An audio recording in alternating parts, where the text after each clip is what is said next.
Hello guys, welcome to my channel Anshu Dabi twitter. My name is Divyanshu Dabi और मैं गजरा राजा medical college Gwalior में सेकेंड ईयर में पढ़ रहा हूं।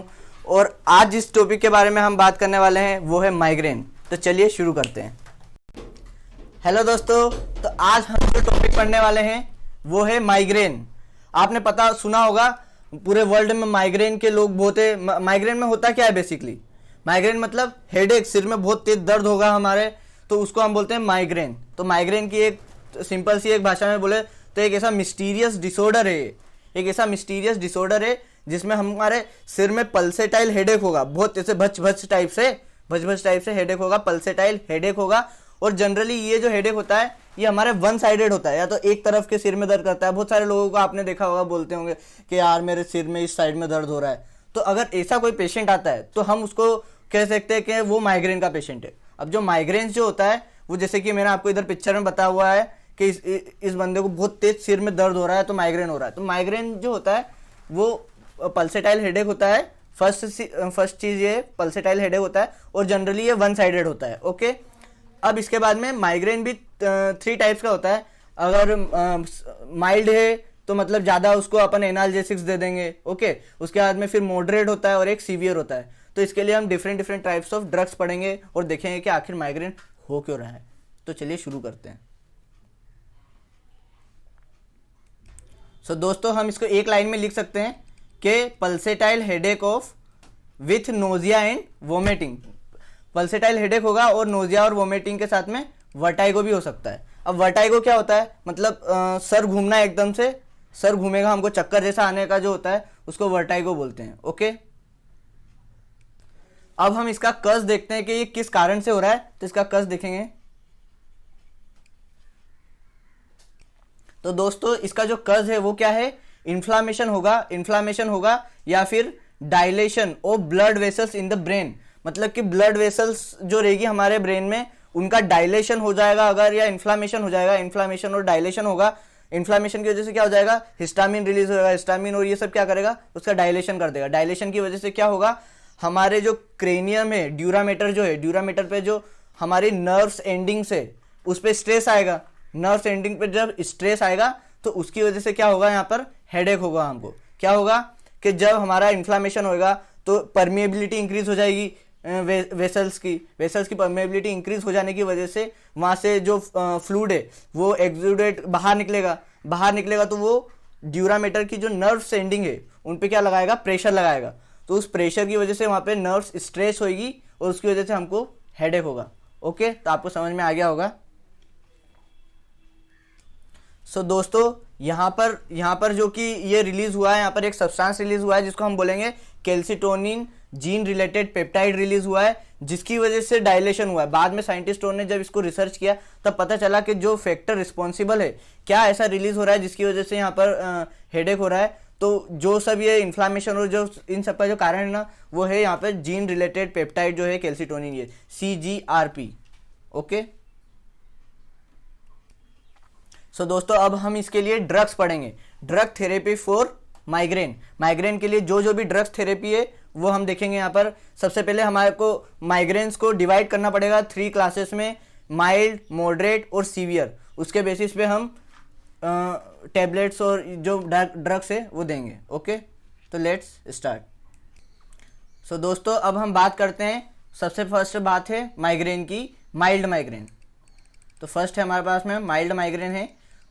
फर्स्ट माइल्ड माइग्रेन जो होता है वो हमारा जो होता है वो 1 महीने में एक बार आएगा। मतलब अगर 1 मंथ में उसका रिपीटेशन जो है वो 1 महीने में एक बार आ रहा है और ज़्यादा से ज़्यादा 8 घंटे तक रह रहा है ना, 8 घंटे तक रह रहा है तो हम उसको बोलेंगे माइल्ड माइग्रेन। तो इसके लिए हमारे पास जो ड्रग्स आएगी वो सिंपल एनाल्जेसिक्स आएगी, like paracetamol and aspirin. Paracetamol और एस्प्रिन ड्रग्स देंगे इसके लिए हम, और कुछ NSAID भी दे सकते हैं। अब हम कुछ नॉन स्टेरॉइड्स ड्रग्स जो है, non steroid anti inflammatory drugs है, उनको देख लेते हैं। तो हमारे पास में जो है जो NSAID ड्रग्स जो है, non steroidal anti inflammatory drugs है, उसमें आ जाती है हमारी आइब्यूप्रोफेन, नेप्रोक्सेन, डाइक्लोफेन। ये ड्रग्स हम दे सकते हैं। और उसके साथ में हमको anti inflammatory drugs, anti emetic drugs भी देनी पड़ेगी। होता क्या है, जब माइग्रेन होता है तो उसमें होगा क्या कि उसमें गैस्ट्रिक स्टेसिस हो जाता है। गैस्ट्रिक स्टेसिस मतलब उसका मूवमेंट रुक जाता है। तो मूवमेंट रुक जाने की वजह से क्या हो जाएगा, गैस्ट्रिक मूवमेंट रुक जाने की वजह से आगे एब्जॉर्प्शन नहीं हो पाएगा। तो ड्रग्स का जब एब्जॉर्प्शन ही नहीं हो पाएगा तो वो वर्क कब करेगी। उसके लिए हम एंटी इमेटिक ड्रग्स देते हैं, जिससे उसकी गैस्ट्रिक जो वो है स्टेटिस है वो इंक्रीज हो जाएगी, वो बढ़ जाएगी, और साथ में जो वोमिटिंग होने जैसा होता है वो भी ठीक हो जाएगा। तो इसका दो काम है एंटी इमेटिक्स का, कि एक तो ये एब्जॉर्प्शन में भी मदद करेगा ड्रग्स को, और एंटी इमेटिक एक्शन भी परफॉर्म करेगा। ओके, मेटाक्लोप्रोमाइड जैसे कि एंटी इमेटिक ड्रग्स है। उसके बाद में आपको बहुत अच्छे से पता होगा डोमपेरिडोन भी एक बहुत अच्छी एंटी इमेटिक ड्रग्स है। उसके बाद में डाइफेनहाइड्रामीन जो है, डाइफेनहाइड्रामीन एक प्रकार का एंटी हिस्टामिनिक ड्रग है। एंटी हिस्टामिनिक ड्रग्स में फर्स्ट जनरेशन ड्रग्स जो आती है उसमें आएगा। उसके बाद में प्रोमिथाजाइन भी उसी में आएगा। ओके, तो ये जो ड्रग्स है प्रोमिथाजाइन और डाइफेनहाइड्रामीन, ये दोनों ड्रग्स क्या करते हैं, ये दोनों ड्रग्स सेडेटिव एक्शन भी परफॉर्म करेंगे। ओके, इन दोनों का एक्शन जो रहेगा वो सेडेटिव भी रहेगा। तो सेडेटिव होने की वजह से और ये एंटी इमेटिक भी एक्शन परफॉर्म करेंगे। ओके, तो यहाँ पर नींद आने जैसा भी इस वाले ड्रग्स में होगा। तो मेनली हम मेटाक्लोप्रोमाइड ही यूज़ करते हैं, फ्रीक्वेंटली यही यूज़ होती है। उसके अलावा हम NSAID यूज़ करेंगे, और हम ना कॉम्बिनेशन में भी यूज़ कर सकते हैं। हमारे पास में जो ये सिंपल एनाल्जेसिक है और NSAID है, इनका कॉम्बिनेशन भी यूज़ कर सकते हैं। ओके, अब इसके बाद हम देखेंगे मॉडरेट टाइप ऑफ माइग्रेन। तो दोस्तों हम अपने अगले माइग्रेन की तरफ पढ़ते हैं। मॉडरेट माइग्रेन जो है हमारा, मैं बता दूं आपको कि ये इतना इंटेंस होता है कि इसमें जो पेशेंट जो होता है वो फंक्शनली इनएक्टिव हो जाता है 6 से 24 आवर्स। मतलब इसका जो ड्यूरेशन है कितनी देर तक रह सकता है वो 6 से 24 आवर्स है।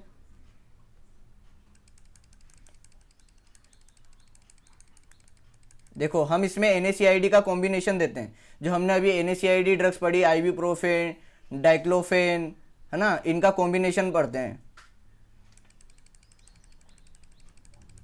अब हमारे पास में एक और नई टाइप्स का ड्रग्स आती है यहाँ पे माइग्रेन के लिए, जो स्पेसिफिक ड्रग्स है वो आती है हमारे पास में, जिसको हम बोलते हैं सिलेक्टिव 5-HT1D और 1B एगोनिस्ट, जिसको हम मेनली क्या बोलते हैं, ट्रिप्टान्स बोलते हैं। और इसमें हमारे पास में जो ड्रग्स आएगी वो कौन सी आएगी, सामाट्रिप्टान्स, नाराट्रिप्टान्स, रीजाट्रिप्टान, इलिक्ट्राट्रिप्टान्स एंड फ्लूवाट्रिप्टान। ओके, तो हमारे पास में ये जो एक नया सेट ऑफ ड्रग्स आया है वो आया है सिलेक्टिव 5-HT1D 1B एगोनिस्ट। मतलब ये एक एगोनिस्ट है जो कि कहाँ पे वर्क कर रहा है, ये जो हमारे पास में सेरोटोनिन जो होता है, 5-HT रिसेप्टर्स जो है, सेरोटोनिन के लिए जो रिसेप्टर्स होते हैं यहाँ पर। ओके, सो दोस्तों थोड़ा इश्यू आ गया था, अब ठीक हो गया है। तो हम देख रहे थे यहाँ पर हमारे पास में मॉडरेट जो माइग्रेन है उसके लिए हमारे पास में सिलेक्टिव एक ड्रग है जिसको हम बोलते हैं सिलेक्टिव 5-HT1D 1B एगोनिस्ट। इसमें हमारे पास में जो मेन ड्रग्स आ रही है वो है सामाट्रिप्टान्स, नाराट्रिप्टान्स, ये सारे ट्रिप्टान्स आएंगे। ओके, तो आपको रिमेंबर करने में आसानी होगी। और ये हमारे पास में जो होते हैं वो सिलेक्टिव होते हैं सेरोटोनिन जो रिसेप्टर है, सेरोटोनिन रिसेप्टर मैंने इसकी वीडियो बना चुका हूँ, और ये आप अगर देखना चाहते हो तो डिस्क्रिप्शन बॉक्स में देख सकते हैं उसको, और उसके बाद में आपको इसको समझने में थोड़ी आसानी होगी। ओके, तो यहाँ पर हमारे पास में 5-HT1D 1B रिसेप्टर है, उसके लिए एगोनिस्ट है ये। इससे क्या होगा कि हमारा फिर वो कॉन्ट्रैक्शन कराएगा, सेरोटोनिन जो है वो कॉन्ट्रैक्शन कराएगा। ओके, तो हमारे पास में ये ड्रग आती है। इसके बाद हम इसका मैकेनिज्म ऑफ एक्शन पढ़ेंगे हमारी आगे। इसके आगे देखते हैं हम इसका मैकेनिज्म ऑफ एक्शन कि ये ड्रग्स किस तरीके से काम कर रही है। ओके, सो दोस्तों अब हम देखेंगे कि ट्रिप्टान्स का मैकेनिज्म ऑफ एक्शन। ओके, तो mechanism of actions of triptans की बात करें तो सबसे पहले हमारे पास में ट्रिप्टान्स है।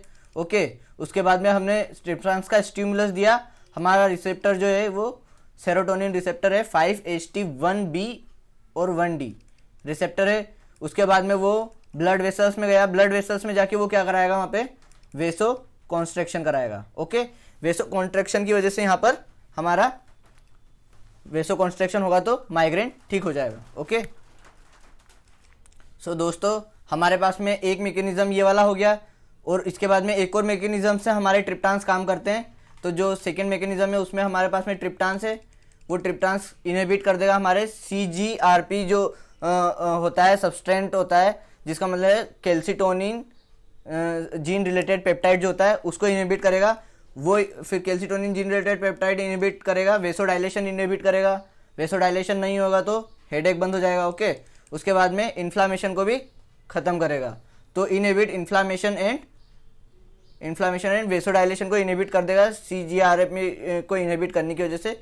तो ट्रिप्टान्स इन दो मैकेनिज्म से वर्क करता है। ओके, सो दोस्तों हमने इसमें देखा कि सबसे पहले हमने देखा यहाँ पर कि मॉडरेट माइग्रेन में हम NSAID दे रहे हैं कॉम्बिनेशंस में।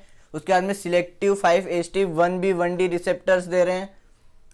उसके बाद में इसमें सेमाट्रिप्टांस आ जाएगी। उसके बाद में हमको इसके साथ में कुछ एंटी एमिटिक ड्रग्स भी देनी पड़ेगी ताकि वो जो वोमिटिंग है, नोजिया है, उसको प्रिवेंट कर सके। ओके, अब हम देखेंगे सीवियर माइग्रेन जो होता है, सीवियर माइग्रेन को देखेंगे। ओके, सो दोस्तों अब स्टार्ट करते हैं हमारे सीवियर माइग्रेन से। ओके,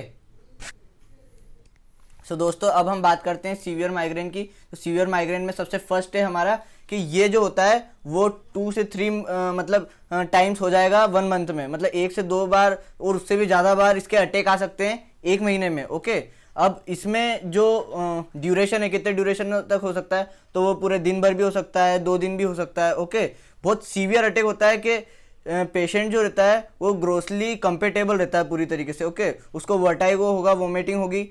और हमने बताया इसे, इसके लिए हम नॉर्मल एनाल्जेसिक्स और ये NSAIDs नहीं दे सकते। NSAID भी अगर देंगे हम तो वो देंगे हम लॉन्ग एक्टिंग NSAID देंगे। ओके, और जनरली वो कॉम्बिनेशन में देंगे हम ट्रिप्टान्स के कॉम्बिनेशन में। और ट्रिप्टान्स तो मैंने आपको बता ही दिए हैं, सामा ट्रिप्टान्स, और इन ड्रग्स को देंगे इसमें।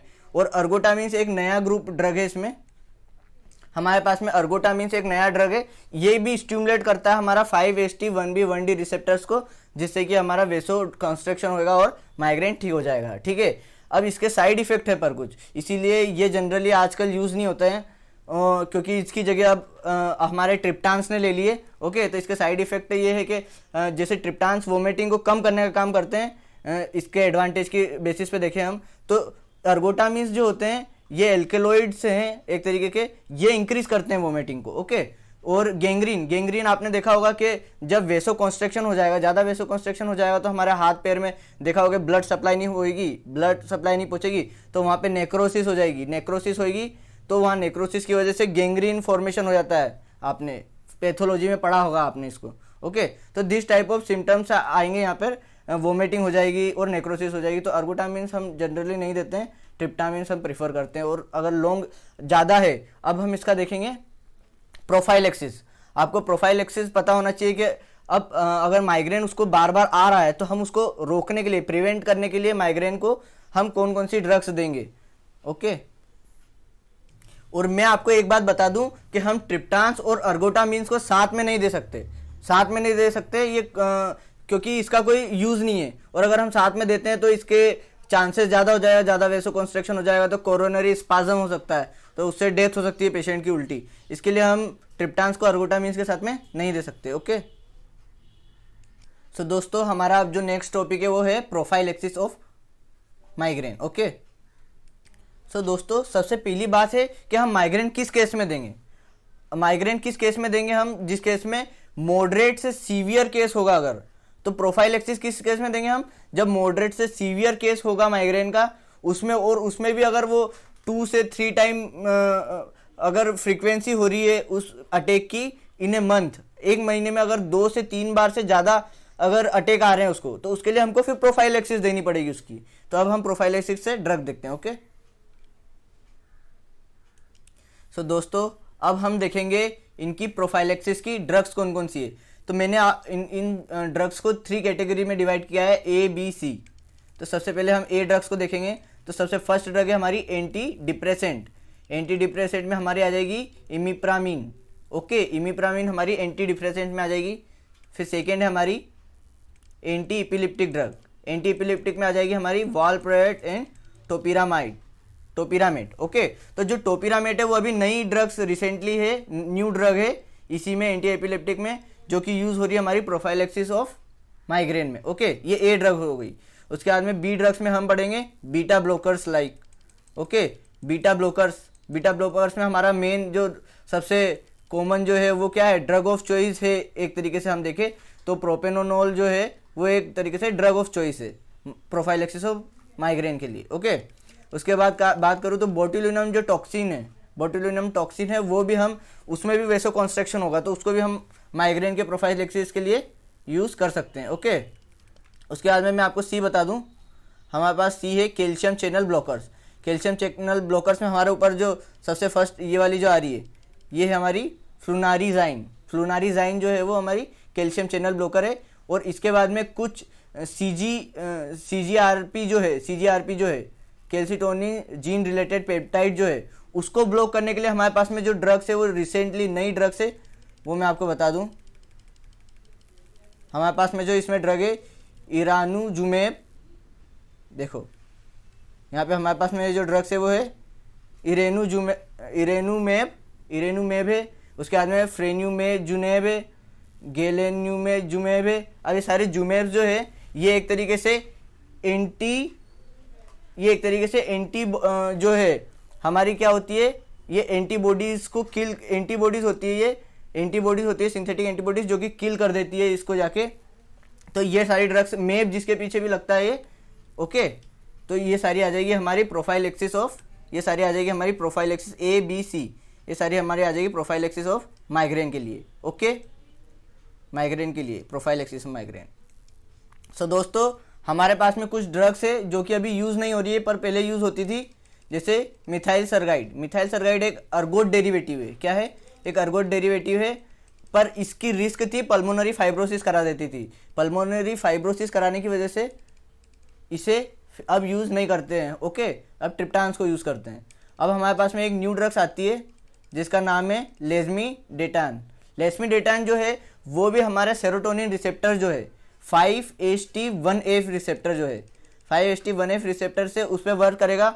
उसको वर्क करने के बाद में यहाँ पर 5 जो F रिसेप्टर से वो एक्टिवेट स्टिमुलेट होगा हमारा। स्टिमुलेट होने के बाद में जो CGRP जो है हमारा कैल्सिटोनिन जीन रिलेटेड पेप्टाइड है वो डिक्रीज हो जाएगा। उसके डिक्रीज हो जाने की वजह से आपको पता ही है इन्फ्लामेशन कम हो जाएगा और वो वेसोडाइलेशन भी कम हो जाएगा। तो माइग्रेन कि इसके लिए ये अभी नया आया है, ये severe acute attack of migraine के लिए है। ये एक्यूट अटैक ऑफ माइग्रेन के लिए लेस्मीडेटान आया है, ओके।